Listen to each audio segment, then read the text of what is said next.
इन झरोखों के जरिए जो डेली लाइफ है उससे परिचित होते हो। और इस वक्त देखिए कुछ शॉपिंग भी चल रही है और दुकानों में जो आर्टिफैक्ट हैं पूरी दुनिया में मशहूर हैं राजस्थान के, खूबसूरत नक्काशी के लिए राजस्थानी कला जो है, और भीम यूपीआई जिसकी गूंज पूरी दुनिया में सुनाई दे रही है। डिजिटल पब्लिक इंफ्रास्ट्रक्चर का एक नया मॉडल जो भारत ने पूरी दुनिया को दिया। 2 मॉडल इस वक्त काम कर रहे हैं पूरी दुनिया में। एक मॉडल जिसमें प्राइवेट सेक्टर की कंपनीज़ कोई सॉल्यूशन देती हैं, और दूसरा मॉडल भारत ने दिया कि आप पब्लिक सेक्टर की तरफ से एक डिजिटल प्लेटफॉर्म या इस प्लेटफॉर्म को बनाएं और उसके बाद उस प्लेटफॉर्म को सभी लोग इस्तेमाल करें। भीम यूपीआई एक ऐसा ही प्लेटफॉर्म जिसने डिजिटल पेमेंट्स के इतने सारे रिकॉर्ड बनाए कि पूरी दुनिया में एक अद्वितीय प्लेटफॉर्म के रूप में उभरा है। और आप देख रहे हैं कुछ तस्वीरें हवा महल के बाद लोकल शॉपिंग सेंटर्स में जाते हुए भीम यूपीआई के ज़रिए कैसे लोग पेमेंट्स रिसीव करते हैं, इसके बारे में जानकारी देते हुए। और ये भीम यूपीआई कैसे भारत के बैंकिंग सेक्टर को एक धागे में जोड़ करके आपसी लेन देन को कैसे आसान बनाया है, उसकी एक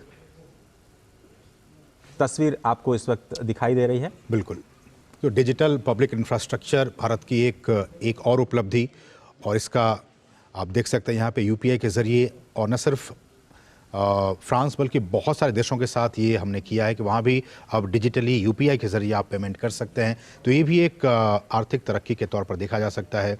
भूटान के साथ भी हमने देखा कि अभी हमने किया। तो इस तरह से तमाम देशों के साथ भारत लगातार इस बात की कोशिश कर रहा है कि वहाँ भी यूपीआई के ज़रिए पेमेंट संभव हो सके।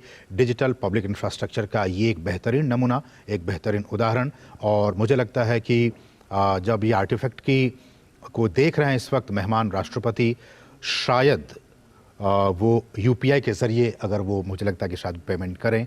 उनके हाथ में मुझे अयोध्या का नवनिर्मित राम मंदिर प्रतिकृति मुझे दिखाई पड़ रही है।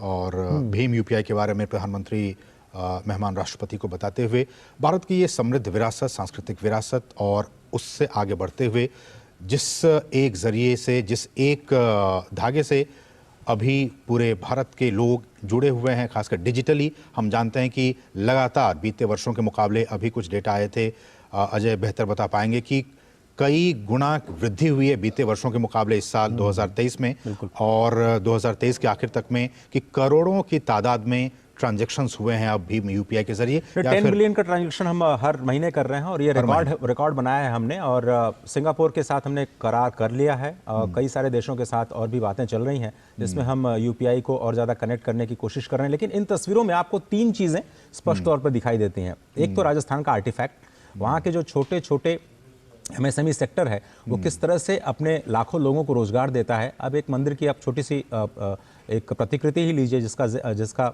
अवलोकन ये दोनों नेता कर रहे हैं, कैसे ये लाखों लोगों को रोजगार देता हुआ आर्टिफैक्ट पूरी दुनिया में अपनी जगह बना रहा है। और हम वोकल फॉर लोकल की बात करते रहते हैं प्रधानमंत्री लगातार, और खुद वो करके दिखाते हैं।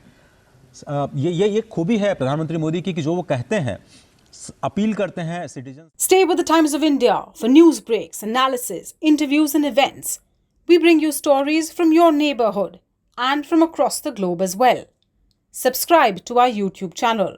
Hit the like button and press the bell icon so you don't miss any of our videos.